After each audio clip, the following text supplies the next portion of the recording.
US investment green card. $800,000 must have legally documented money. Exit period after 3 years. Shuda LP 6302946180. అమ్మాయి చిన్నపిల్ల అండి, 8th class అండి. 8th class నుంచి అమ్మాయిని ఇబ్బంది పెట్టేవాడు. అమ్మాయి స్కూల్కి వెళ్ళేది, బస్సులో వెళ్ళి బస్సులో ఫ్రెండ్స్ తో వచ్చేది. ఎప్పుడైనా వెహికల్స్ అది లేకపోతే రోడ్డు మీద నడిచి వచ్చేది పిల్లలతో. వాళ్ళ వెనకట్లే ఫాలో అయ్యేవాడు బైకుల మీద అని. తర్వాత పిల్లని ఫోన్లో తీసుకొని పిల్లతో వాట్సాప్ లో మెసేజ్ చేయడం, కావాలని బెదిరించడం, తల్లిదండ్రులు లేనప్పుడు ఆ గోడ దూకి ఆ గేట్ దూకి వచ్చేసి పిల్లని బెదిరించడం. నేను చచ్చిపోతానని కూడా పిల్లోడు ఆ అబ్బాయి చనిపోతానని చెప్పి విషయం తెచ్చి పిల్లని బెదిరించేవాడు. నేను నిన్ను పెళ్లి చేసుకుంటానని పిల్లని చాలా రకాలుగా పిల్లని బెదిరించాడండి. చాలా రకాలుగా బెదిరించాడు. పిల్లని చంపేస్తానని, మీ అమ్మని చంపేస్తాను, మీ నాన్నని చంపేస్తాను, నువ్వు అంటే నాకు ఇష్టమని పిల్లని ఎన్ని రకాలుగా హింసించాడో, చాలా రకాలుగా హింసించాడండి. తర్వాత కేసు పెట్టారు. కేసు తల్లిదండ్రులు పెట్టకముందే చాలా తెలుగు ఆ పిల్లోడు వెళ్ళిపోయాడు పోలీస్ స్టేషన్కి వెళ్ళిపోయి ఆ అబ్బాయి దొరికిపోయి తర్వాత తల్లిదండ్రులు కేసు పెట్టేలా చేసుకున్నాడు. ఆ అబ్బాయి చాలా తెలుగుగానే ఎక్కడ దొరికితే వీళ్ళు తల్లిదండ్రులు ఊరుకోరా, ఎక్కడ కొడతారా అని చెప్పి భయపడి ముందే వెళ్ళిపోయాడు. చాలా తెలుగుగా ప్లాన్ చేసుకున్నాడు. తర్వాత 1-2 నెలలు ఉన్నాడు అంతే. మరి ఎవరు బెయిల్ ఇప్పించారో తెలియదండి. అలాంటి ఎదవలకి బెయిల్ అలగిపిస్తారండి. అసలు ఆడపిల్లలకి రక్షణ లేదు. ఎన్ని చట్టాలు వచ్చినా సరే ఈ ఆడపిల్లల మీద ఎలాంటి తీసుకుంటున్నారు సార్? ఏ చర్య తీసుకుంటున్నారండి? ఇన్ని న్యూస్ ఛానల్ ఉన్నాయి, ఇంతమంది పోలీసులు ఉన్నారు, ఆడపిల్ల మీదే జరుగుతున్నాయి. ప్రతిది చిన్న పిల్లని 4 సంవత్సరాల నుంచి ప్రతి ముసలమ్మ మీద కూడా జరుగుతున్నాయి. ప్రతి ఒక్క ఎదవ కూడా కామంతోనే ఎడుతున్నారు. ప్రతి ఒక్క సీన్ కూడా కామంతోనే చూస్తున్నాడు. ఏ ఆడపిల్ల కూడా రక్షణ లేదండి. తల్లి డ్యూటీకి వెళ్ళిపోతే సాగదు. తండ్రి డ్యూటీకి వెళ్ళిపోయాడు. అన్ని ఏమో పైన డ్యూటీకి వెళ్ళిపోయాడు. పిల్ల స్కూల్కి వచ్చి స్నానం చేసి బాతుల్లోంచి టవల్ కట్టుకుని ఇంట్లోకి వెళ్ళి డ్రెస్ చేంజ్ చేసుకుందామని తలుపు తీసి వదిలేసిన పిల్ల, తలుపు తీసి వెంటనే లోపలికి వెళ్దామని చెప్పి పిల్ల తాళం తీసి వదిలేసిందండి. వెళ్ళిందో వెంటనే వీడు కనిపెట్టి పిల్ల ఈ స్కూల్కి ఏ టైం నుంచి ఏ టైంకి వస్తుందో, పిల్ల ఏ టైంకి వెళ్తుందో అన్ని తెలుసు. అన్ని గమనించాడు. Criminal mind.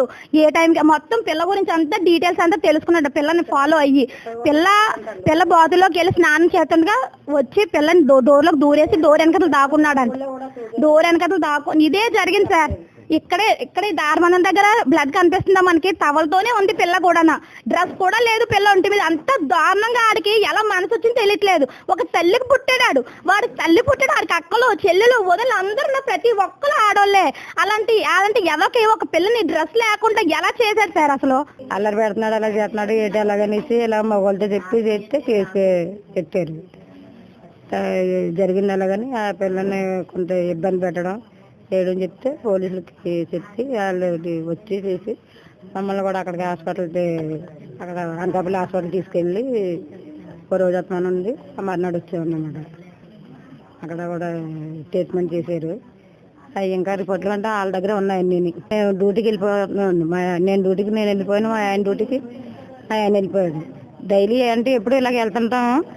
ఆ అబ్బాయి ఇలాగా బెయిల్ ఇచ్చి వచ్చాడు అన్నారు. అంటేనే మా పాప ఎలా అని చెప్పి గబలాడుతూ వచ్చి అన్నది. అమ్మ వచ్చిన రోజు అన్నారు, అమ్మ ఆ అబ్బాయి వచ్చాడు అని. ఏ అబ్బాయి అంటేనే జైలుకి ఎత్తాం కదా, ఆ అబ్బాయి వచ్చాడు అన్నాడు. అంటే నేను గబలాడుతూ నేను భయం పడి నేను అన్నాను. మా ఆయనకి మా అబ్బాయి అదే మా మధ్య గారు సూర్యబాబు అన్న అబ్బాయి అన్నాడు. వాళ్ళిద్దరికి ఫోన్ చేసి బాబు ఇలాగా అబ్బాయి వచ్చాడంటే ఇలాగా అంటేనే వదిన బెయిల్ వస్తుందని మాకు తెలిసింది మొన్న అన్నాడు. అంటేనే అప్పుడు మళ్ళీ గబాలాడుతూనే మా ఆయన డ్యూటీ నుంచి రాగానే ఇంటికి రాకుండా అలా స్టేషన్కి వెళ్ళి అడిగారంట. ఇలాగ మరి ఆ అబ్బాయికి బెయిల్ ఇచ్చారంట. మరి ఏ విధంగా ఇచ్చారు, మరి ఆ అబ్బాయి వచ్చారని ఇంటికాడ ఆడవాళ్ళు చెప్పారు, మాకు అనిపించలేదు కానీ అని వెళ్ళారండి. వెళ్తే బెయిల్ అమ్మ ఎవరైనా ఇస్తారో మీకు ఏమన్నా చిన్న ప్రూఫ్ ఉంటే మాకు ఇవ్వండి. ప్రూఫ్లు ఎలాగ ఇస్తామండి? ప్రూఫ్లు ఇచ్చేలాగా ఇప్పుడు ప్రూఫ్ ఇచ్చేలా చేసాడా? ఏ విధంగా చేసాడు? ఎదుర్కొంటే నేను చంపుతున్నా, మీ పాపం చంపుతున్నా అలాగని చూపెట్టి చంపుతాడా? ప్రూఫ్ ఇమ్మన్నా. మీ పోలీసులు అదే అండి, పోలీసులు ఇమ్మన్నా టార్గెట్ చేసేదండి. మా ఇంటికానించి తాళాలు ఎట్టుకొని వస్తుంది. తాళాలు ఎట్టుకొచ్చిన 1/2 గంటలో తాను అది చేసి ఆ పిల్ల లోనికి వెళ్ళి బట్టలు వేసుకుంటుంది. అంతట్లో నేను వస్తాను. అలాగే అంతగా ముందు వచ్చాను ఈ రోజు అయితేని. ఆ ఒత్తి రాబోసేసరికి ఈ తలుపులు ఆ తలుపులు బాధితే ఏ తలుపు కూడా ఊరు రాలేదు. అదేమే పిల్ల అలాగో చేస్తున్నామని దెబ్బా బాధ కాలుతో తండే నా తలుపు తన్నబోతుకు వచ్చాడు పైకి. వచ్చి నీది ఏ ఊరని ఇలా చెయ్యట్టుకుంటే నన్ను అలతో వచ్చేసాడు. టీవీ వాళ్ళు మాకేం వినపడలేదు. మరి నేను వచ్చేకే జరిగిందో నేను రాకముందే జరిగిందో పాపం నువ్వు నాకు తెలియదండి. నేను పిల్లని పసిపిల్లని ఇక్కడ ఏదో ఇల్లు ఉందని నేను రోజుగా పిల్లని తీసుకొని వస్తాను. ఈ రోజు ఆ పిల్లని కూడా తీసుకురాలేదు, నేనే వచ్చాను. నాకు ఇంకేమి తెలియదండి. ఏం జరిగిందో ఏం మాయ చేసాడో. తానంగా బట్టలు అక్కడ ఎట్టింది, బాత్రూమ్కి వెళ్ళి తానం చేసి తువ్వాలు కట్టుకొని వచ్చింది. మరి ఎక్కడ అంకేసాడు తలుపులు వేయబోతుకి. ఇది నేను రాబోతే తలుపులు అన్నీ వేసేసాడు. మరిన్ని వీడియోస్ కోసం ఛానల్ ని సబ్స్క్రైబ్ చేయండి. లేటెస్ట్ అప్డేట్స్ కోసం వాట్సాప్ ఛానల్ ని ఫాలో చేయండి. అండ్ లింక్ డిస్క్రిప్షన్ లో ఉంది.